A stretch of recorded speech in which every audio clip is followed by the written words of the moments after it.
Good morning. Hello friends. അപ്പോൾ നല്ല ഒരു പ്രഭാതം നേരുക. ഇന്ന് കേരളത്തിൻ്റെ അറിയപ്പെടുന്ന ഒരു ഹാസ്യ നടൻ അദ്ദേഹം വിട പറഞ്ഞിരിക്കുക ഈ ലോകത്തോട്. അതെ, അദ്ദേഹം ഒത്തിരി പ്രത്യേകതയുള്ള നടനാണ്. ശരിയാണ്. ഒരു സ്വന്തം കഴിവുകൊണ്ട്, എല്ലാവരും സ്വന്തം കഴിവുകൊണ്ടാണ് വരുന്നത്, എന്നാലും അദ്ദേഹത്തെ സംബന്ധിച്ചിടത്തോളം അദ്ദേഹം സ്റ്റേറ്റ് മിമിക്രിക്കാരനായിരുന്നു സ്കൂൾ പഠനകാലത്ത്.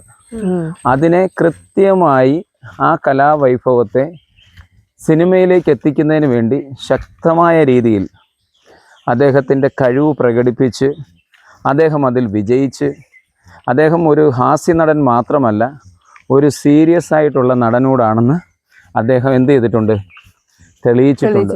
മനസ്സിലായി? അദ്ദേഹത്തിൻ്റെ പല സിനിമകൾ, ആദാം നോവൻ, ആ സിനിമയിലൊക്കെ അദ്ദേഹം എന്തുമാത്രം പ്രൊഡക്റ്റീവായിട്ടുള്ള വലിയ കലാവൈഭവമുള്ളൊരു മനുഷ്യനാണെന്ന് ബോധിപ്പിച്ചു. ചുമ്മാ ജയിച്ചു വന്നവനല്ല. അദ്ദേഹം ഇന്നലെ, അതായത് അമൃത ഹോസ്പിറ്റലിൽ വെച്ച് മരണമടഞ്ഞിരിക്കുക. അദ്ദേഹത്തിൻ്റെ ദേഹവിയോഗത്തിൽ നമ്മൾ എന്ത് ചെയ്യുന്നു? അനുശോചനവും ആദരാഞ്ജലികളും അർപ്പിക്കുക. ഇതറിയാമോ എന്തോ നിൽക്കില്ല? എന്തോ വെക്കില്ല? കേരള പറയും. Institute of law academy, local administration. ഇത് എവിടെയാ ഉള്ളതെന്ന് പറഞ്ഞാൽ തൃശ്ശൂരാ വേറെ ഉള്ളത്. അതിൻ്റെ ഒരു ഇതാണ് കേരളത്തിലെ ഏറ്റവും അറിയപ്പെടുന്ന എക്സ്റ്റൻഷൻ ട്രെയിനിങ് സെൻ്ററിലായ SIRD എന്ന് പറയുന്നതും ഇവിടെയാണ്. മനസ്സിലായ? എക്സ്റ്റൻഷൻ ട്രെയിനിങ് സെൻ്റർ പരിശീലന കേന്ദ്രമാണ്. കേരളത്തിൻ്റെ പ്രധാനപ്പെട്ട ഒരു സ്ഥലം നമ്മുടെ ഇവിടെ ഉണ്ട്. ഇവിടെ നമ്മൾ ഇച്ചിരി മുന്നോട്ട് പോയാൽ നമ്മൾ കാണുന്നത് എന്തോന്നറിയാമോ? നമ്മുടെ വീടിനടുത്ത് ഇങ്ങനെയൊക്കെയുള്ള സ്ഥലം ഉണ്ടെന്ന് അറിയാമോ? അറിയാം. അപ്പം ഇവിടെ എന്നാൽ തൊട്ടടുത്ത് അണ്ട് ഈ ബിൽഡിങ്ങിൻ്റെ അപ്പുറത്ത്, അണ്ട് ഈ കാണിക്കുന്ന ബിൽഡിങ്ങിൻ്റെ ഈ ബിൽഡിങ്ങിൻ്റെ അപ്പുറത്ത്, ഈ ക്യാൻറ്റീൻ്റെ തൊട്ടപ്പുറത്ത്, ഈ ബിൽഡിങ്ങിൻ്റെ അപ്പുറത്ത്, ഈ വനത്തിൽ ഒരു സാധനമുണ്ട്. എന്തോന്നറിയാമോ? സോഹോ. Very good. കേരളത്തിൽ ആദ്യമായി സോഹോ എന്ന് പറയുന്നത് തുടങ്ങുന്നതും ആ സോഹോ ബിൽഡിങ്ങും ഇവിടെയാണ്. മനസ്സിലായോ? ഇതെന്തോന്നറിയാമോ? കൊട്ടാരക്കര ബ്ലോക്ക് പഞ്ചായത്തിൻ്റെ സഞ്ജീവനി പാർക്കാണ് ഈ കാണുന്നത്. മനസ്സിലായോ? പ്ലാസ്റ്റിക് ആണുണ്ടോ? പ്ലാസ്റ്റിക് പ്രോസസ്സിങ് യൂണിറ്റാണ്. ഇവിടുത്തെ എല്ലാം പ്രശ്നം എന്താണെന്ന് ചോദിച്ചാൽ, ഉദ്ഘാടനം കഴിഞ്ഞു കഴിഞ്ഞാൽ പിന്നെ എന്തുണ്ടാവത്തില്ല, പണി ഉണ്ടാവത്തില്ല എന്നുള്ള കാര്യം ഓർമ്മപ്പെടുത്തുകയാണ്. എത്ര അനുയോജ്യമായ ബിൽഡിങ്ങുകൾ ഉണ്ടായിട്ടും യോഗ്യമായ ബിൽഡിംഗ് ഉണ്ടായിട്ടും അനുയോജ്യമായ രീതിയിൽ ചെയ്യാത്ത ആൾക്കാരാണ്. ഇത്രയും സ്ഥലം ഇവിടെ ഉണ്ടെന്ന് ഇതൊക്കെ പ്രൊഡക്റ്റീവാക്കി മാറ്റണം. അപ്പോൾ ഈ മരത്തിനകത്താണ് ആ ബിൽഡിങ്. ഏത്? അതെ, ഈ അകത്ത് കണ്ട ഒരു ബിൽഡിംഗ് ഉണ്ട്. ഇതാണ് സോഹോ. ആ സോഹോയാണ് ഇപ്പോൾ നെടുവത്തൂര് വളരെ സജീവമായ രീതിയിൽ നടന്നുകൊണ്ടിരിക്കുന്നത്. എന്തുകൊണ്ടേ കുതിച്ചാടി പോന്നേ? നമസ്തേ. നമസ്തേ. അപ്പോൾ സംഭവം മനസ്സിലായോ? അപ്പോൾ സോഹോയാണ് നിങ്ങൾ കാണുന്നത്. ഈ വലതുവശത്ത് കാണുന്നത് എന്തോന്നറിയാമോ? സോഹോന് അവിടെ ലൈറ്റൊക്കെ ഇട്ടേക്കുന്നുണ്ട്. ഇതാണ് സോഹോ. അപ്പോൾ സോഹോയുടെ സ്പെല്ലിംഗ് അറിയാമോ? വേണ്ട, അത് കണ്ടോ, അവിടെ കണ്ടോ ഒരു ബിൽഡിംഗ് കിടക്കുന്നുണ്ടോ ആ കാടിനകത്ത്? അതാണ് മറ്റേ ഇപ്പുറത്തേത്. ഏത് സ്കൂളെന്നറിയാമോ? നവോദയ സ്കൂൾ. ഇരിക്കുന്നതാണ് സെക്യൂരിറ്റി. ഇതാണ് സോഹോയുടെ എംബ്ലം. മനസ്സിലായേ? IHRD. ഇനി ഈ വലതുവശത്ത് ഇടതുവശത്ത് ഒരെണ്ണമുണ്ട്, IHRD കോളേജ്. ഇത് പിന്നെ എക്സ്റ്റൻഷൻ ട്രെയിനിങ്ങിൻ്റെ ഒരു താമസ സൗകര്യത്തിൻ്റെ ഒരെണ്ണം അവിടെ ഉണ്ട്. മനസ്സിലാവുന്നു? ഇത്രയും കാര്യങ്ങൾ പറഞ്ഞു. ഇനി ഞാൻ പറയാൻ പോകുന്നത് കേരളത്തിൻ്റെ വികസനത്തെ പറ്റിയാണ്. കേരളത്തിൻ്റെ വികസനം, കേരളം നേരിടുന്ന വെല്ലുവിളികൾ, ഇതൊക്കെയാണ് പറയാൻ പോകുന്നത്. മനസ്സിലായോ? നമ്മുടെ 21ാം നൂറ്റാണ്ടിൽ നമ്മൾ എത്തിയിരിക്കുന്നു. സംശയമുണ്ടോ? ഇല്ല. കേരളത്തിന് വിഭവങ്ങളെ അടിസ്ഥാനമാക്കിയുള്ള വികസനം എന്നതിൽ നിന്ന് അനുഭവങ്ങളെ അടിസ്ഥാനമാക്കിയിട്ടുള്ള വികസനത്തിലേക്ക് എത്തണം നമ്മുടെ ടൂറിസമൊക്കെ. എന്തോ വിഭവം നമുക്കിഷ്ടം പോലെ വിഭവമുണ്ട്. ഏതാ വിഭവം ഒരെണ്ണം പറയാം? നമ്മുടെ വിദ്യാഭ്യാസം, നമ്മുടെ പ്രകൃതി, നമ്മുടെ മെഡിക്കൽ സയൻസ്, നമ്മുടെ ചെറുപ്പക്കാര്, അങ്ങനെ ഒത്തിരി വിഭവങ്ങൾ നമുക്കുണ്ട്. പ്രകൃതി വലിയ സംഭവമാണ്.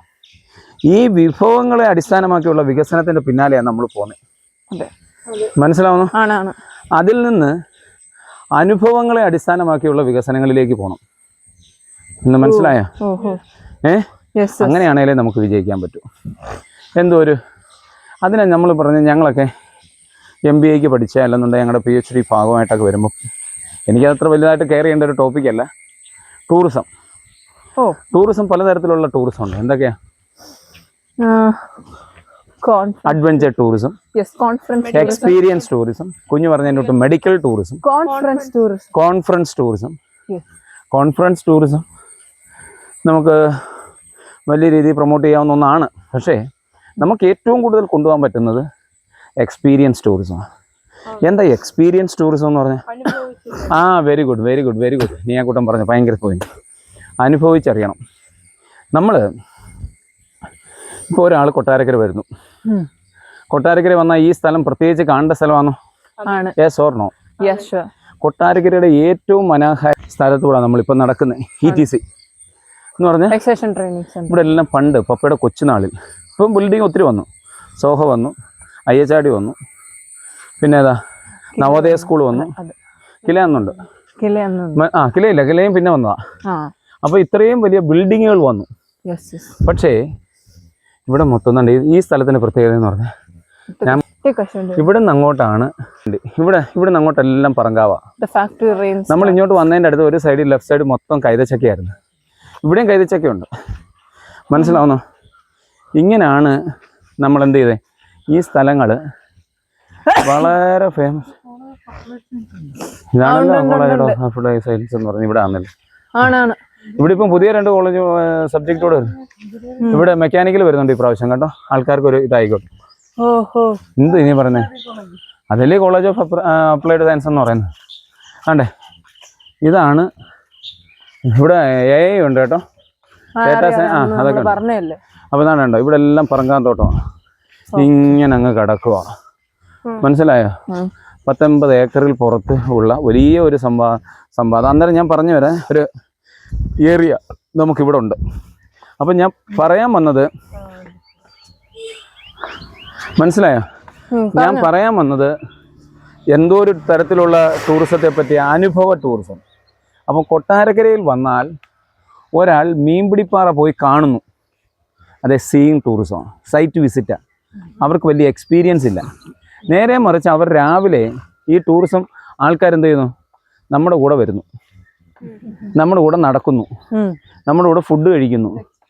അതാണ് എക്സ്പീരിയൻസ് ടൂറിസം. അപ്പം കടലിൽ പോകുന്നു, അവർ ബോട്ടിൽ കയറി മീനെ പിടിക്കാൻ പോകുന്നു, അതെടുത്ത് വേവിച്ച് കഴിക്കുന്നു, അവരുടെ സംസ്കാരത്തിൻ്റെ ഭാഗമാകുന്നു. ഇത്തരത്തിലുള്ള എക്സ്പീരിയൻസ് ടൂറിസത്തിലേക്ക് പോകണം. ഐഡിയ കിട്ടിയോ? അപ്പം ഞാൻ ചോദിക്കുന്നു, നമ്മൾ പറഞ്ഞ എന്തുവാ? വിഭവങ്ങളെ അടിസ്ഥാനമാക്കിയുള്ള വികസനമല്ല, അനുഭവങ്ങളെ അടിസ്ഥാനമാക്കിയുള്ള വികസനം കൂടി നമ്മൾ കരുതണമെന്ന് പറഞ്ഞു. എന്നാൽ അടുത്തൊരു പോയിന്റ് നമ്മൾ പറയുന്നത് എന്താണെന്ന് വെച്ചാൽ, എന്താണ് കേരളത്തിൻ്റെ യഥാർത്ഥ വെല്ലുവിളി? കേരളത്തിലെ ഏറ്റവും വലിയ വെല്ലുവിളി തൊഴിലില്ലായ്മയാണോ? ആണ്, ഒന്നുണ്ട്. പക്ഷെ കേരളത്തിൽ എന്തുണ്ട്? ഉയർന്ന വിദ്യാഭ്യാസം ഉണ്ട്. ഉണ്ടോ? ഉറപ്പായും 97%. നല്ല ആരോഗ്യ സംവിധാനം ഉണ്ടോ? നല്ല പ്രകൃതി സമ്പത്തുണ്ടോ? നല്ല തൊഴിൽ സമ്പത്ത് ഉണ്ടായതുകൊണ്ട് ആൾക്കാർ പുറത്തോട്ട് പോകുന്നുണ്ടോ? ഉണ്ട്. മനസ്സിലായോ? അപ്പം നമ്മളെ സംബന്ധിച്ചിടത്തോളം നമുക്ക് വിദ്യാഭ്യാസമുണ്ട്, നമുക്ക് നല്ല പ്രകൃതി സൗന്ദര്യമുണ്ട്, നമുക്ക് അത്തരത്തിലുള്ള എല്ലാ നല്ല കാര്യങ്ങളും, വിഭവങ്ങൾ ഇഷ്ടംപോലെ ഉണ്ട്. മനസ്സിലായോ? മെഡിക്കൽ ടൂറിസം ഉണ്ട്. ഈ ടൂറിസമൊക്കെ ഉണ്ടെന്ന് പറഞ്ഞാലും but we have a problem. എന്തത്തിൻ്റെ പ്രശ്നമാണ്? നമ്മുടെ രാജ്യത്ത് സാമ്പത്തിക പ്രതിസന്ധി. എന്തുകൊണ്ട്? എവിടം വരെ പോവും? അപ്പോൾ ഒരു സാമ്പത്തികത്തിൻ്റെ ഒരു പ്രശ്നം നമ്മുടെ രാജ്യത്തുണ്ട്, തൊഴിലില്ലായ്മയുടെ പ്രശ്നമുണ്ട്, നമ്മൾ പല പ്രതിസന്ധികൾ അഭിമുഖീകരിക്കുന്നു. പ്രശ്നമുണ്ടല്ലോ. ഇതൊന്നും വിഭവങ്ങളുടെ കുറവ് കൊണ്ടാണോ? നമുക്ക് വിഭവങ്ങൾ ലോകത്ത് ഏറ്റവും ഉള്ളതാണ്. പക്ഷേ നമുക്ക് എന്തില്ല? അവസരമില്ല, അനുഭവമില്ല. മനസ്സിലായോ? നമുക്ക് എന്തില്ല? അവസരമില്ല. വിഭവങ്ങളുണ്ട്, പക്ഷെ എന്തില്ല? നല്ല IT പഠിച്ച പിള്ളേരുണ്ട്, പക്ഷെ അവർക്ക് ജോലി കൊടുക്കാനുള്ള സംവിധാനമില്ല. മനസ്സിലായോ? അന്നേരം പപ്പ പറയാൻ പോകുന്നത് അത്തരത്തിലുള്ള 5 കാര്യങ്ങളാണ് പറയാൻ പോകുന്നത്. ഏതാ? അനുഭവങ്ങളുമായി ബന്ധപ്പെട്ട്. അപ്പോൾ യഥാർത്ഥ വെല്ലുവിളി എന്തുവെന്ന് പറഞ്ഞത് കേട്ടല്ലോ. അപ്പം നമുക്ക് മാറ്റാൻ പറ്റുന്ന ഒരു ട്രാൻസ്ഫോർമേറ്റീവ് കാര്യങ്ങൾ പപ്പ പറയുക. എന്തൊക്കെയാണെന്നാണ് പറയുന്നത്? ഒന്ന്, അപ്പം നമ്മുടെ ഏറ്റവും വലിയ പ്രശ്നം തൊഴിൽ വേണമെന്ന് പറയുന്നവരാ. മനസ്സിലാവുന്നു? നമുക്ക് അന്നേരം ആദ്യം വേണ്ടത് തൊഴിൽ നേടുന്ന സമൂഹത്തിൽ നിന്ന് തൊഴിൽ സൃഷ്ടിക്കുന്ന സമൂഹത്തിലേക്ക് മാറണം. എന്തോ ചെയ്യണ്ടേ? ആരോട് പറയുന്നു എന്ന് പോലും എനിക്ക് മനസ്സിലാവും. അവിടെ ഒരു ചേച്ചി ഉണ്ടെങ്കിൽ അത് അവരുടെ വീട്ടിലാണ് നിൽക്കുന്നത്, നിങ്ങളുടെ വിഷയമല്ല. മനസ്സിലാവുന്നോ? എന്തോ പറഞ്ഞേ? തൊഴിൽ നേടുന്നത് പറയും, തൊഴിൽ സൃഷ്ടിക്കും. എനിക്കറിയാം. നീ പറയാതെ നിന്നെയൊക്കെ ഇങ്ങനെ വലിച്ചുകൊണ്ട് നടക്കുന്ന എൻ്റെ അവസ്ഥയൊന്ന് ആലോചിച്ച് നോക്ക്. അല്ല, അങ്ങനെ റിപ്പീറ്റ് എടാ, നമ്മൾ ഈ പറയുന്ന ഇതുപോലെ ആയിരിക്കണമല്ലോ സമൂഹം, പുതിയ സ്ഥലം എന്നുള്ളതല്ല. നമ്മൾ തൊഴിൽ സൃഷ്ടിക്കുന്ന സമൂഹം എന്നുള്ള ഒരു കൺസെപ്റ്റിലേക്ക് മാറണം. തൊഴിൽ തേടുന്നവരെന്നുള്ള കൺസെപ്റ്റിലേക്ക് പോകാം. അവിടെ എൻ്റെ മുന്നിൽ ഇവിടെ എടുത്ത് ഞാൻ ചോദിച്ചു അത് കറക്റ്റായിട്ട് വന്നു. എൻ്റെ എടുത്ത് ഉറപ്പൊന്നുമില്ല. മനസ്സിലായോ? തൊഴിൽ തൊഴിൽ തേടുന്ന സമൂഹത്തിൽ നിന്ന് തൊഴിൽ സൃഷ്ടിക്കുന്ന സമൂഹത്തിലേക്ക് നിങ്ങൾ മാറും. തൊഴിൽ സൃഷ്ടിക്കുക എന്ന് പറഞ്ഞാൽ തൊഴിൽ സൃഷ്ടിക്കാൻ പറ്റുമ്പോൾ മാത്രമേ ഉള്ളൂ ഒരു നാരങ്ങ എടുത്ത് വിൽക്കാൻ തോന്നും. അല്ലെന്നുണ്ടെന്നുണ്ടെങ്കിൽ നാരങ്ങ വെള്ളം മാത്രം കുടിക്കാൻ നടക്കും. മനസ്സിലാവുന്നു? ഒരു മാങ്ങ കണ്ടു കഴിഞ്ഞാൽ അത് പറക്കി എടുത്ത് അതിൻ്റെ മാങ്ങാണ്ടി വിത്ത് എടുത്ത് മണ്ണി കുഴിച്ച് വെച്ച് വിത്താക്കി വിൽക്കാൻ ശ്രമിക്കും. അല്ലെന്നുണ്ടെങ്കിൽ മാങ്ങാണ്ടി എല്ലാം കൂടെ കൂത്തിയിട്ട് കത്തിച്ച് കളയും. മനസ്സിലായോ? ഒരു മാങ്ങ കിട്ടി കഴിഞ്ഞാൽ അതിൻ്റെ ജ്യൂസ് അടിച്ച് കേരളത്തിൽ കൊടുത്ത് നല്ല പൈസ ഉണ്ടാക്കും, പൾപ്പൊക്കെ കൊടുത്ത്. മനസ്സിലായോ? ഇതൊന്നും ചെയ്യാതിരിക്കുന്നത് എന്തുകൊണ്ടാണ്? തൊഴിൽ എന്ത് ഈ പുല്ലൊക്കെ അങ്ങോട്ട് കണ്ടു കഴിഞ്ഞാൽ ഈ പോച്ച അതൊക്കെ അങ്ങോട്ട് വേണ്ട, ഇത് അങ്ങോട്ട് അറുത്ത് കെട്ടിയാക്കി ഓരോ വീടുകളിൽ കൊണ്ട് കൊടുത്ത് പൈസ അടിച്ചുകൊണ്ട് പോകും.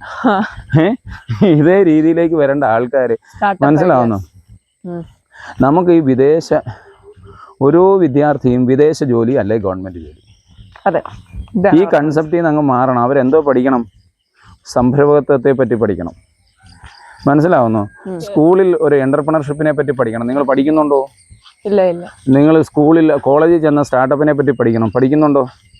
പ്രാദേശികപരമായ ഒരു പ്രശ്നം ഉണ്ടാകുന്നു നമ്മുടെ നാട്ടിൽ, പ്രാദേശികപരമായിട്ട് അതിൻ്റെ സൊല്യൂഷൻ കണ്ടെത്താൻ നിങ്ങൾക്ക് അറിയാമോ? അപ്പോൾ ഈ പ്രധാനപ്പെട്ട വിഷയങ്ങൾ മനസ്സിലായ സ്കൂളിൽ നിങ്ങൾ എന്ത് പഠിക്കണം? സംരംഭകത്വത്തെ പറ്റി, എന്റർപ്രണർഷിപ്പിനെ പറ്റി പഠിക്കണം. കോളേജിലാകുമ്പോൾ സ്റ്റാർട്ടപ്പിനെ പറ്റി നിങ്ങൾ അതിൻ്റെ ഭാഗമാവാൻ പറ്റണം. പ്രാദേശികപരമായ ഒരു വിഷയമുണ്ടായി പ്രാദേശികപരമായി പരിഹരിക്കാൻ പറ്റുന്ന കുഞ്ഞുങ്ങളായി നിങ്ങളെ വിദ്യാഭ്യാസം ചെയ്യിക്കണം. മനസ്സിലാവണം? ഈ ടൂറിസത്തിന്റെ കാഴ്ചകൾ വിൽക്കുന്നതിൽ ഭേദം കാഴ്ചകൾ വിൽക്കുന്നതിൽ ഭേദം അനുഭവങ്ങൾ വിൽക്കുന്ന രീതിയിലേക്ക് മാറണം. എക്സ്പീരിയൻസ് അല്ലാതെ എല്ലായിടത്തും ഡെസ്റ്റിനേഷൻ കഴിയാം. മീൻപിടിപ്പാറയുണ്ട്, ഞങ്ങൾക്ക് തെമ്മലയുണ്ട്, ഞങ്ങൾക്ക് കഥകളിയുടെ സംഭവമുണ്ട്, തൃക്കണമെങ്കിൽ കേരളത്തിൽ തൃക്കണമെങ്കിൽ ഇതുണ്ട്, മുട്ര മലയുണ്ട്, എല്ലാം ഡെസ്റ്റിനേഷനാണ്.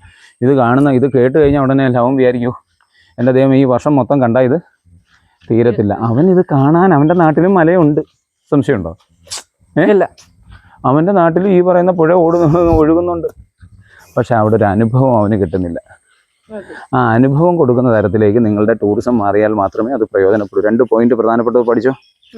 എന്തൊക്കെയായിരുന്നു?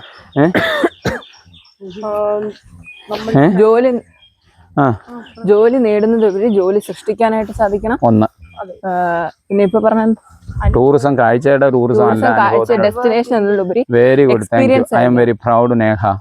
ഓക്കെ, അടുത്ത 3ാമത്തെ പോയിന്റ്. ഇത് 5 പോയിന്റ് ആരാ പറയുന്നത്? നമ്മൾ നോക്കുന്നത്. ഇപ്പൊ 2 പോയിന്റ് കഴിഞ്ഞു. 3ാമത്തെ പോയിന്റ്, ഡിഗ്രി എന്ന് പറയുന്ന വിദ്യാഭ്യാസം അല്ല നമുക്ക് വേണ്ടത്, സ്കില്ലാ വേണ്ടത്. പഠിച്ചോ? എന്താ ഡിഗ്രി എന്ന് പറയുന്ന ഒരു വിദ്യാഭ്യാസത്തിന്റെ സർട്ടിഫിക്കറ്റ് മേടിച്ച് അലമാരയിൽ വെച്ചാൽ പോരാ, സ്കില്ല് വേണം. പപ്പയ്ക്ക് ഏറ്റവും ഇഷ്ടപ്പെട്ട ബിസിനസ് എന്താണെന്ന് എപ്പോഴും പറയും. എന്ത്? മീൻ വിൽക്കുക. ഇങ്ങനെ വിളിച്ചോണ്ട് ഞാൻ എപ്പോഴും പറയാം. എന്താ കാര്യം? ഞാനത് പറയുന്നതിൻ്റെ കാരണം മീൻ വിൽക്കുക, പച്ചക്കറി വിൽക്കുക, അത് ചെയ്യുക. പക്ഷെ ഇതെങ്ങനെ വിൽക്കണമെന്നുള്ളത് ഞാൻ തീരുമാനിക്കും. ലുലു വിൽക്കുന്നതും മീനാ. നെൽസൺ തോമസിൻ്റെ പപ്പായസ് ഫ്യൂച്ചറിൽ വിൽക്കാൻ പോകുന്നതും മീനാ, ഇറച്ചിയാ, പച്ചക്കറിയാ, മിഠായിയാ. മനസ്സിലാകുന്നു? പക്ഷെ I will take a decision how to sell it and where to sell it, how to sell it. കൃത്യമായ കാരണം കാണും. Understand? That is very important. നമ്മുടെ ജീവിതത്തിൽ ഒരു കാഴ്ചയുടെ അനുഭവത്തിൽ നിന്ന്, കാഴ്ചയുടെ ടൂറിസത്തിൽ നിന്ന് അനുഭവത്തിൻ്റെ ടൂറിസത്തിലേക്ക് നമ്മൾ കടന്നു വരുമ്പോഴും, അതോടൊപ്പം തന്നെ സ്കിൽ ഓറിയൻറ്റഡ് ആയിട്ടുള്ള വിദ്യാഭ്യാസം ചെയ്യുമ്പോഴും, അത് തന്നെ ഇപ്പോൾ ഞാൻ പറഞ്ഞ പോയിന്റ് ഉണ്ട്. ഡിഗ്രിക്ക് പകരം സ്കില്ലെന്ന് പറഞ്ഞാൽ എന്തൊക്കെ സ്കില്ലാ ഒന്ന് പറ. പപ്പ is doing PhD in what? AR management. മനസ്സിലാവുന്നു? അതുപോലെ AI-യിലുണ്ടാവണം, റൊബോട്ടിക്കിലുണ്ടാവണം, AR-ലുണ്ടാവണം, VR-ലുണ്ടാവണം, XR-ലുണ്ടാവണം, MR-ലുണ്ടാവണം, മനസ്സിലാവുന്നോ? പിന്നെ ഏതാ സ്കില്ലുകൾ വരാൻ പറ്റുന്നേ? ഇഷ്ടംപോലെ ഉണ്ട്. ഡിജിറ്റൽ മാർക്കറ്റിംഗ്, മനസ്സിലാവും, കോണ്ടന്റ് റൈറ്റിംഗ്. ഡിജിറ്റൽ മാർക്കറ്റിംഗ് ഏറ്റവും പ്രധാനപ്പെട്ട ഒരു സാധനം, വളരെ ഇമ്പോർട്ടൻ്റ് ആണ്. മനസ്സിലായോ? ക്രിയേറ്റീവ് തിങ്കിങ് ക്രിയേറ്റീവ് തിങ്കിങ് എന്ന് പറഞ്ഞാൽ ചെറിയൊരു സാധനമാണോ? സംശയം കാര്യം മനസ്സിലായോ? ഇത്തരത്തിലാണ് നമുക്ക് എന്ത് ചെയ്യാൻ പറ്റുന്നത്, മാറാൻ പറ്റുന്നത്. അപ്പം വിദ്യാഭ്യാസം എത്തരത്തിലായി മാറണം? സ്കിൽ ഓറിയന്റഡ് ആയിട്ട് മാറണം. സംശയമുണ്ടോ? അപ്പൊ ഞാൻ 3 പോയിന്റ് പറഞ്ഞു, ഓർക്കുന്നുണ്ടോ? ഇനിയിപ്പോൾ 4ാമത്തെ ഒരു പോയിന്റ് ഞാൻ പറയുന്നത് എന്താന്ന് ചോദിച്ചാൽ, അപ്പോൾ ഈ പ്രവാസികളുടെ പൈസ ഡിപ്പെൻഡ് ചെയ്താണ് നമ്മൾ നിൽക്കുന്നത്. പ്രവാസികളെല്ലാം നമുക്ക് പൈസ അയച്ചു തരുമല്ലേ? പക്ഷെ പ്രവാസി ഇവിടെ ബിസിനസ് തുടങ്ങുന്നു ഇല്ല. പ്രവാസി അവരുടെ അറിവ് ഇവിടെ ഉപയോഗിക്കുന്നു ഇല്ല. അവർക്ക് ഇന്റർനാഷണൽ ബന്ധമുണ്ടായത് ഇവിടെ ഉപയോഗിക്കുന്നു ഇല്ല. അപ്പൊ അത് പഠിപ്പിച്ചൂടെ? പ്രവാസികൾ നമുക്ക് ഇവിടത്തേക്ക് പണം അയക്കുന്നു, എന്നാൽ പ്രവാസിയുടെ അറിവ്, ഗ്ലോബൽ റിലേഷൻഷിപ്പ്, അതുപോലെ തന്നെ ഒന്ന് പറഞ്ഞു തീരാൻ സമ്മതിക്കത്തില്ല. അപ്പം എന്തുവാ, പ്രവാസിയുടെ അറിവ്, പ്രവാസിയുടെ റിലേഷൻഷിപ്പ്, പ്രവാസിയുടെ പണം, ഇതെല്ലാം എന്തോ ആക്കി മാറ്റാൻ സഹായിക്കുന്നില്ല, പണമാക്കി ഇവിടെ ഒരു ഓപ്പർച്യൂണിറ്റി ആക്കാൻ സഹായിക്കുന്നില്ല. മനസ്സിലാവുന്നോ? അപ്പോൾ അതൊരു പ്രശ്നമല്ലയോ? അപ്പോൾ പ്രവാസി പണത്തിൽ നിന്ന് പ്രവാസി അറിവിലേക്കും നിക്ഷേപത്തിലേക്കും മാറണം. മനസ്സിലാവുന്നോ? പ്രവാസി ഇവിടെ വന്ന് നല്ലൊരു കോളേജ് അങ്ങ് തുടങ്ങുമോ, ഏറ്റവും ടോപ്പ്, ഗുണം ചെയ്യും. മനസ്സിലായോ? സംശയമുണ്ടോ? ഇല്ല. ജ്ഞാനം സൃഷ്ടിക്കുന്ന എന്തുണ്ടാവണം? ഈ അറിവ്. മനസ്സിലാവുന്നു? അല്ല ഞാനൊരു പോയിന്റ് വേണം പറയാനെന്ന് പറഞ്ഞാൽ എൻ്റെ മനസ്സിൽ കൂടെ കടന്നു വന്നൊരു സാധനോട് അതിനിടയ്ക്ക് കയറിയാണ്. നമുക്ക് പ്രകൃതിയെ സംരക്ഷിക്കുന്ന എന്തുകൊണ്ട് വികസനം നമ്മുടെ വലിയ ഒരു മൂലധനമാണ്. സംശയമുണ്ടോ? ഇല്ല. നമ്മുടെ പ്രകൃതിയെ സംരക്ഷിക്കുന്ന മൂലധനം. കാരണം ലോകം ലോകം യഥാർത്ഥത്തിൽ കേരളത്തിലേക്ക് നോക്കുന്നതിൻ്റെ കാരണം ഈ പ്രകൃതിയാണ്. മനസ്സിലാവുന്നു? സംശയമുണ്ടോ? ഇല്ല. നമുക്ക് എന്തൊക്കെയുണ്ടോ അങ്ങനെയുള്ളൊരു പ്രകൃതി നമുക്കുള്ളത് കൊണ്ട് സസ്റ്റൈനബിൾ ടൂറിസം എടുക്കാൻ പറ്റുമോ? റിന്യൂവബിൾ എനർജി ഉണ്ടോ? വേസ്റ്റ് മാനേജ്മെന്റ് കറക്റ്റ് ചെയ്യാൻ പറ്റുമല്ലേ? അപ്പോൾ വാട്ടർ കൺസർവേഷൻ നടക്കും. ഇതെല്ലാം നമുക്ക് നടക്കണമെന്നുണ്ടെന്നുണ്ടെങ്കിൽ നമുക്ക് എന്ത് ചെയ്യണം? ഇങ്ങനത്തെ റിസോഴ്സസ് എന്തുവാടെ ഞാൻ പറഞ്ഞ പോയിന്റ്, പ്രകൃതി ചേട്ടാ ഇതെന്തു ഈ പറയുന്ന ഒരു കാര്യം കേൾക്കത്തില്ല ഞാൻ. പ്രകൃതിയെ സംരക്ഷിക്കുന്ന വികസനം വേണം. ഇതാണ് നമ്മുടെ വലിയ മൂലധനം, പ്രകൃതിയെ സംരക്ഷിക്കണം. അപ്പോൾ 5 പോയിന്റ് എന്ന് പറഞ്ഞാൽ ഞാൻ പറഞ്ഞ 5 പോയിന്റ്. 1 ജോലി നേടാൻ അല്ല മറിച്ച് സൃഷ്ടിക്കാൻ സാധിക്കണം. 2ാമത് പറഞ്ഞത് ടൂറിസം എക്സ്പീരിയൻസ് ചെയ്യാൻ പറ്റുന്നതായിരിക്കും. മതി, പോയിന്റ് മതി. എന്നിട്ട് 3ാമത് degree, very good, degree skill വെച്ച് ചെയ്യാനുള്ളതാണ്. ഡിഗ്രി എന്ന് പറഞ്ഞു കഴിഞ്ഞാൽ ഒരു ഞാൻ പറയട്ടെ, ഡിഗ്രി എന്ന് പറഞ്ഞാൽ ഒരു സർട്ടിഫിക്കറ്റ് അല്ല, അത് സ്കില്ലായി മാറണം. പ്രവാസികളുടെ പണമാക്കി മാറ്റാനായിട്ടുള്ള നമുക്ക് സാധിക്കണം. സോഴ്സുകളെ, അവരുടെ ബന്ധങ്ങൾ, അവരുടെ ഗ്ലോബൽ നോളജ്, പ്രകൃതി, അവരുടെ പണമൊക്കെ ഇവിടെ എന്താക്കി മാറ്റണം? സമ്പത്താക്കി മാറ്റാം, നിക്ഷേപമാക്കി മാറ്റണം. അടുത്തൊരു പോയിന്റ് പറഞ്ഞു, പ്രകൃതി സംരക്ഷിക്കണം, നമ്മുടെ പ്രകൃതിയെ സംരക്ഷിക്കണം. ഈ 5 പോയിന്റ് പഠിച്ചോ? എന്നിട്ട് ഞാനൊരു കാര്യത്തിലേക്ക് കടക്കുന്നത് എന്താണെന്ന് ചോദിച്ചാൽ, നിങ്ങൾ ശ്രദ്ധിക്കേണ്ട ഒരു പോയിന്റ് കൂടെ പറഞ്ഞ് ഞാൻ നിർത്തുക. നമുക്ക് നമ്മുടെ ജീവിതത്തിൽ ശ്രദ്ധിക്കേണ്ട, നമുക്ക് പ്രകൃതിയെ പറ്റി പറഞ്ഞുകൊണ്ടാ പപ്പ ഇത് പറയുന്നത്. സ്വിറ്റ്സർലൻഡ് അത്ര വലിയ രാജ്യമൊന്നും അല്ല, മനസ്സിലായോ? പക്ഷേ സ്വിറ്റ്സർലൻഡ് ലോകത്ത് നിങ്ങൾ കേൾക്കുന്ന രാജ്യങ്ങൾ ഇത്രയും 100-200 രാജ്യങ്ങളുണ്ടായിട്ട് നിങ്ങൾക്ക് സ്വിറ്റ്സർലൻഡിനെ നിങ്ങൾക്ക് അറിയാം, സിംഗപ്പൂരിനെ അറിയാം. സ്വിറ്റ്സർലൻഡിൽ എന്ത് സ്വർണം കുഴിക്കുന്നു? അല്ല, അവരുടെ ടൂറിസം ഭയങ്കര. മനസ്സിലായോ? സിംഗപ്പൂരിൽ വലിയ പ്രകൃതി വിഭവം ഉണ്ടോ? ഇല്ല, ഒരു പ്രകൃതി വിഭവവും ഇല്ല. ഹലോ, സിംഗപ്പൂർ എന്ന് പറഞ്ഞ അടുത്ത ഒരു സംഭവം. ദുബായിൽ കൃഷിഭൂമി ഉണ്ടോ? മനസ്സിലായോ? ഇതൊന്നും അവിടെ ഒന്നും ഇല്ല. എന്നിട്ടും അവിടെ വികസനം ഉണ്ടോ? ഇല്ലയോ? ഉണ്ട്. അതെന്താ കാര്യം? ഇത്രയേ ഉള്ളൂ. ഇത്രയും നേരം പപ്പ പറഞ്ഞുകൊണ്ടിരുന്ന എന്തത്തിനെ പറ്റി? ടൂറിസം. ഒന്നുമല്ല. ഞാൻ പറഞ്ഞുകൊണ്ടിരുന്ന സാധനമേ ഡിഫറെൻ്റ്. എന്നിട്ടും ഞാൻ ഈ 3 രാജ്യങ്ങൾ പറഞ്ഞതിന്റെ കാരണം അതാ. സ്വിറ്റ്സർലൻഡ് അവിടെ സ്വർണ്ണമില്ല, വലിയ സോഴ്സ് ഒന്നുമില്ല. പക്ഷെ അവിടെ എന്താ കാര്യം? സോഴ്സ് അല്ല, ഞാൻ ഈ ഒരു വേർഡ് അന്നേരം തൊട്ടേ തുടങ്ങുന്നത്. നമ്മൾ ഇവിടെ എന്തോത്തിനെ പറ്റി പറയാം? വിഭവങ്ങളും ഇഷ്ടം പോലെ വിഭവം ഉണ്ട്, നമുക്കുണ്ട്. അവർക്ക് ആർക്കും എന്തില്ല, മനസ്സിലായ? അവർക്ക് എന്തോ ഇല്ല, വിഭവങ്ങളില്ല, പക്ഷെ അവർക്ക് അവസരമുണ്ട്. അവർക്ക് വിഭവം ഇല്ല, എന്നിട്ടാണ് അവന്മാര് ക്ലിക്കാവുന്നേ. ദുബായിൽ എന്തോന്നിന്റെ വിഭവമാണ് ഉള്ളത്? ഇവിടുന്ന് പിള്ളേരെ അങ്ങോട്ട് കൊണ്ടുപോകുന്നു ആണോ? അപ്പൊ അവർക്ക് മാൻ പവർ ഇല്ല. അവന്മാരെന്തോ ചെയ്യുന്നു? ഭയങ്കര ടെക്നോളജി ഉണ്ടാക്കി അങ്ങ് ഇടുക. ഇവിടെ ലോകത്തുള്ള എല്ലാവരോടും പറയാം, നിങ്ങൾ വന്നാൽ ഉപയോഗിച്ചു ടെക്നോളജി ചുമ്മാ. എന്നാ എനിക്ക് ഇച്ചിരി പൈസ തരാൻ പറ. അതല്ലേ പോയിന്റ്. നീ ഉപയോഗിച്ചുകൊണ്ട്, നീ അവിടെ ജോലി ചെയ്തുകൊണ്ടല്ലേ അവൻ തന്നെ.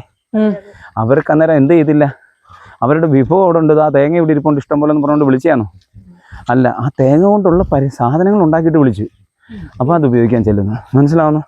അപ്പോൾ എന്നിട്ട് എന്താ? ദുബായിക്ക് കൃഷിഭൂമിയില്ല, സ്വിറ്റ്സർലൻഡിന് സ്വർണ്ണമില്ല, സിംഗപ്പൂരിന് വലിയ പ്രകൃതിയില്ല. പക്ഷേ ഈ കാര്യങ്ങളെല്ലാം ഇതിനകത്ത് ഭയങ്കരമായിട്ട് ക്ലിക്കാണ്. കാരണം എന്താ? അവരെന്തുവാ ചെയ്യുന്നേ? അവരുടെ വിഭവമില്ല, പക്ഷേ അനുഭവമുണ്ട്, സേവനമുണ്ട്. മനസ്സിലായോ? അമ്മരെന്ത് ചെയ്യും? നമുക്ക് അനുഭവം തരും, നമുക്കെന്ത് തരും? സേവനം തരും.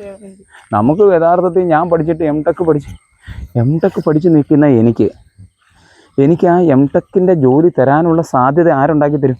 ദുബായ് ഉണ്ട്. മനസ്സിലായോ? അന്നേരം എം ടെക്കിനനുസരിച്ചുള്ള ശമ്പളം കിട്ടത്തില്ലേ അവന്?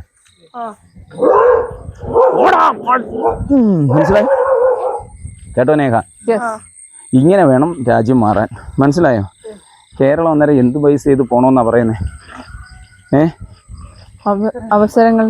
അതെ, അവസരങ്ങൾ, അനുഭവങ്ങൾ, മനസ്സിലായോ? അപ്പം നമ്മൾ ചോദിക്കണം. അപ്പം നിങ്ങളൊരു ചോദ്യം ഇപ്പോൾ യഥാർത്ഥത്തിൽ നിങ്ങൾ എന്നോട് ചോദിക്കണ്ടേ? പിന്നെ പാപ്പ, കേരളത്തിൽ എന്ത് മണ്ണാങ്കട്ടെ ഉള്ളേ? കേരളത്തിൻ്റെ കൈവശം എന്തോ ഉണ്ട്? തുറമുഖം. നിങ്ങൾ ശ്രദ്ധിക്കേണ്ട ഒരു പോയിന്റ്, ലോകത്തിനാവശ്യമായ എന്താണ് കേരളത്തിൻ്റെ കയ്യിലുള്ളത്? എന്താ ഉള്ളത്? നിങ്ങൾ പറ. ഇതാണ് ഇച്ചിരി നേരം പിടി, മുന്നോട്ട് നട.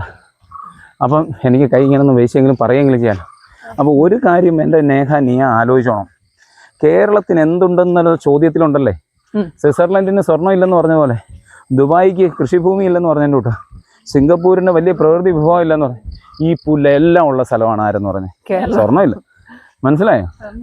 കേരളത്തിലെല്ലാം ഉണ്ട്, പക്ഷെ എന്തില്ല? നമുക്കത് വെച്ചുള്ള അനുഭവമില്ല. പ്രകൃതി സമ്പത്തൊക്കെ ലോകത്തിൻ്റെ ദൈവമേ, മൂന്നാർ, പശ്ചിമഘട്ടം മൊത്തം, അതുപോലെ തന്നെ കടലോരങ്ങൾ, എത്രയോ ബീച്ചുകൾ, എത്രയോ സാംസ്കാരിക കേന്ദ്രങ്ങൾ, അങ്ങനെ എല്ലാമുള്ള ധാതു സമ്പത്തുകൾ എല്ലാമുള്ളൊരു ഒരു സംസ്ഥാനം. ഈ സംസ്ഥാനത്തെ അനുഭവങ്ങളുടെ അടിസ്ഥാനത്തിലേക്ക് വളർത്തിക്കൊണ്ടുവരണം. മനസ്സിലാവുന്ന നേഹ? നമുക്കത് സ്കില്ലാക്കി മാറ്റണം നമ്മുടെ കുഞ്ഞുങ്ങളെ. അപ്പം ഞാൻ പറയുക, എൻ്റെ നേഹ നീയ, നിങ്ങൾ മാറണമെന്നുണ്ട്. ഇനിയുള്ള തലമുറയെ മാറ്റാനേ നടക്കും. ഇനി കളവന്മാരെ ഒന്നും മാറ്റൽ നടക്കത്തില്ല. അവിടെ മാറ്റേണ്ടത് എന്താണെന്ന് അറിയാമോ നേഹ? അവിടെ മാറ്റേണ്ട ഒറ്റ കാര്യമാണ് സ്കിൽ പ്ലസ് പേഴ്സണാലിറ്റി. നിങ്ങളുടെ സ്കില്ല് മാറ്റണം, നിങ്ങളുടെ പേഴ്സണാലിറ്റി മാറ്റണം. അപ്പം നിങ്ങൾ എന്തോ കാഴ്ചപ്പാടെന്ന് പറഞ്ഞു കഴിഞ്ഞാൽ ഓക്കെ, വെരി ഗുഡ്. അപ്പോൾ പേഴ്സണാലിറ്റി എന്ന് പറഞ്ഞൊരു കൺസെപ്റ്റ് ആലോചിക്കണം. നേഹയുടെയും നീയുടെയും പേഴ്സണാലിറ്റി വലുതാണ്. അപ്പോൾ നിങ്ങൾ എന്ത് ചെയ്യും? സ്വാഭാവികമായിട്ട് നിങ്ങളൊരു കാര്യം ചെയ്യും. നിങ്ങൾ ഈ റോഡിൽ ഇരുന്ന് മൂത്രം ഒഴിക്കും, അല്ലെങ്കിലും പെൺപിള്ളേരാണ്, ഞങ്ങളൊക്കെ ഒഴിക്കും, ആണുങ്ങൾ ഒഴിക്കും. ഞാൻ ഒഴിക്കാറില്ല, രാഷ്ട്രീയക്കാരനാണ്.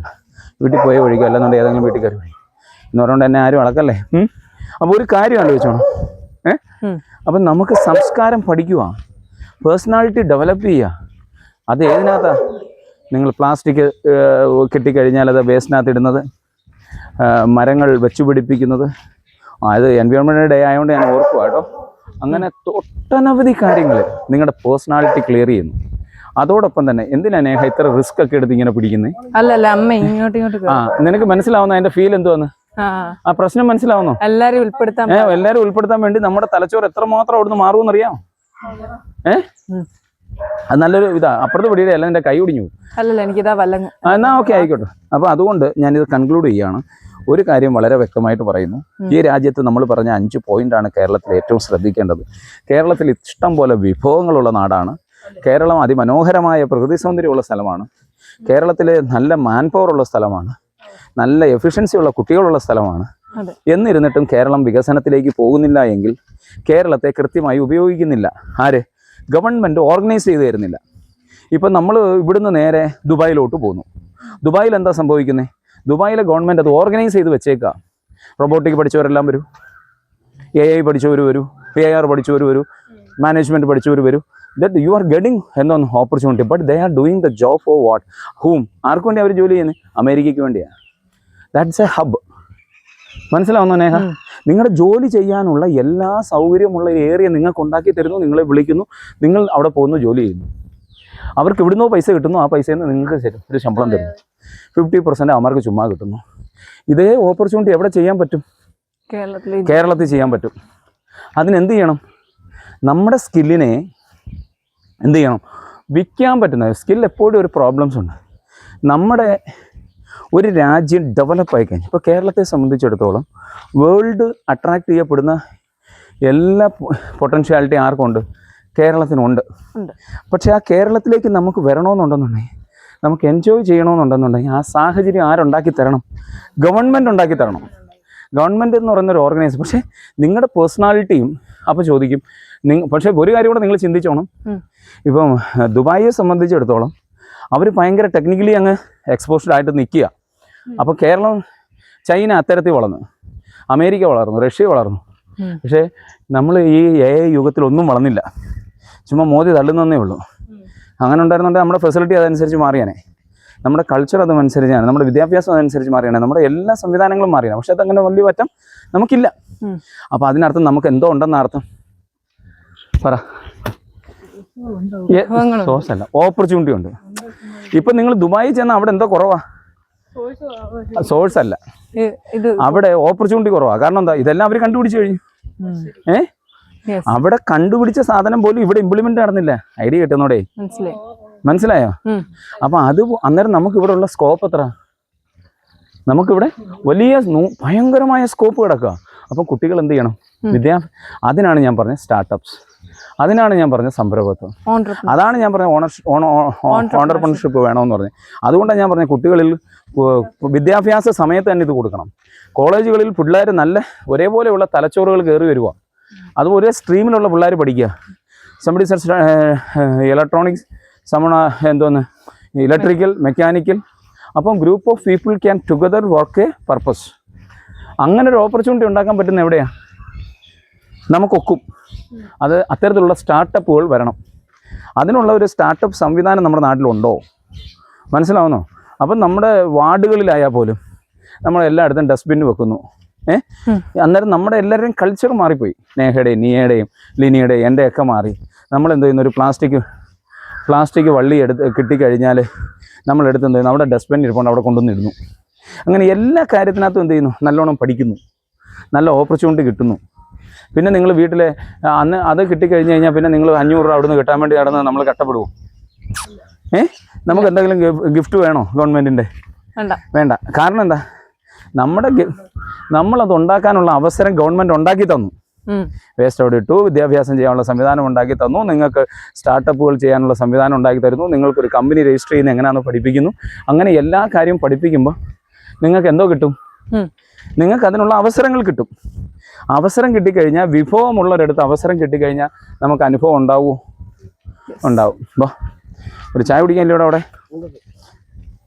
നിൻ്റെ വീട് ഇവിടെയാണോ? ഓക്കെ, മുന്നേരം നമുക്ക് പെട്ടെന്ന് നിർത്താം. അപ്പോൾ ഒരു കാര്യം കൂടെ ഞാൻ ഇതെൻ്റെ അടുത്ത സുഹൃത്ത്, നമ്മുടെ യൂത്ത് കോൺഗ്രസ്സുകാരനാണ് കേട്ടോ. ഇത് പറഞ്ഞു കഴിഞ്ഞിട്ട് പരിചയപ്പെടാം കേട്ടോ. അപ്പോൾ അതുകൊണ്ട് ഒരു കാര്യം വളരെ വ്യക്തമായിട്ട് ഞാൻ പറയുക. കേരളത്തെ പോലെ ഒരു സ്ഥലം നിങ്ങളൊന്ന് ആലോചിച്ച് പോകണം. ഇന്ത്യയുടെ പേര് അറിഞ്ഞുകൂടാത്ത രാജ്യങ്ങൾ ലോകത്ത് കാണും. മനസ്സിലാവുന്നോ? ആ സാഹചര്യത്തിൽ കേരളം എന്ന് പറഞ്ഞാൽ പോലും അറിയുന്നതിൻ്റെ കാരണം എന്താ? കേരളത്തിൽ നിന്ന് അത്രമാത്രം ടെക്നോക്രാറ്റുകളെ അല്ലെങ്കിൽ വിഭവങ്ങളായിട്ടുള്ള റിസോഴ്സസ് മീൻസ് വാട്ട്, ഈ മനുഷ്യരെ ലോകത്ത് കയറ്റി അയച്ച ഒരു രാജ്യം, ഒരു സംസ്ഥാനമാണ് കേരളം. മനസ്സിലാവുന്നു. അപ്പോൾ ആ കേരളത്തിൽ ഇത്തരത്തിലുള്ള ഡെവലപ്മെൻറ്റ്സിൻ്റെ ഭാഗമാവണമെന്നുണ്ടെങ്കിൽ നിങ്ങൾ സ്കൂൾ തലം തൊട്ട് അല്ലെ ഗവൺമെൻറ്റും നമ്മളും ഒരുമിച്ച് പ്രയത്നിച്ചു കഴിഞ്ഞാൽ ഈ വിഭവങ്ങളെ തേടിപ്പോകേണ്ട കാര്യം നമുക്കില്ല. ലോകത്ത് വിഭവങ്ങളില്ലാത്ത രാജ്യങ്ങൾ പോലും വലിയ സാധ്യതകൾ ഉണ്ടാക്കി വിജയിക്കുന്ന സമയത്ത് ഇത്രമാത്രം വിഭവങ്ങളുള്ള കേരളത്തിൽ മനുഷ്യന് ഒരു ബിസിനസ്സിനെ പറ്റിയുള്ള തോട്ടുകൾ, നീ ഇപ്പോൾ ഒരു ചെന്നിട്ട് ചൈനയിൽ ചെന്നിട്ട് you ask to the people, I mean students, എന്നാൽ 100% they will say what they don't want government jobs or they have a character of സംരംഭത്വം അവർക്കുണ്ടവിടെ. ആ ഒരു നേച്ചറിലേക്ക് നിങ്ങൾ മാറണം. ഞാൻ പറയുന്ന ഒരു ഐഡിയ കിട്ടിയോ? അപ്പോൾ ഇത്രയും മതി. സ്നേഹ, എല്ലാവർക്കും നല്ലൊരു ദിനം ആശംസിക്കുന്നു. അതോടൊപ്പം തന്നെ നമ്മുടെ സലീം കുമാറിൻ്റെ മരണം വലിയ ഹൃദയവേദനജനകമായ സംഭവമാണ്. പിന്നെ മരണം ഏത് സമയത്തും മനുഷ്യന് വരുന്നതാണ്. അതുകൊണ്ട് മരണങ്ങളെ നമ്മൾ അക്സെപ്റ്റ് ചെയ്യുകയും വേണം. പക്ഷേ അദ്ദേഹത്തിൻ്റെ സംഭാവനകളെ മറക്കാതിരിക്കുകയും വേണം. Thank you. ഓക്കെ ഗൈസ്, അപ്പോൾ എല്ലാവരും ഈ സ്ഥലങ്ങൾക്ക് വന്ന് കാണുക. നമ്മുടെ IHR institute of human resource development ഒരു ഗോളൊക്കെ അടിച്ചില്ല എല്ലാം എവിടാന്നുള്ളത്. സോ എക്സ്പീരിയൻസ് ചെയ്യുക. അനീഷേ പറയടാ എന്തുകൊണ്ട് മോനെ അത് കട്ട് ചെയ്തിട്ട് ഡൗൺലോഡ് ഇത് ചെയ്യേ മറ്റേ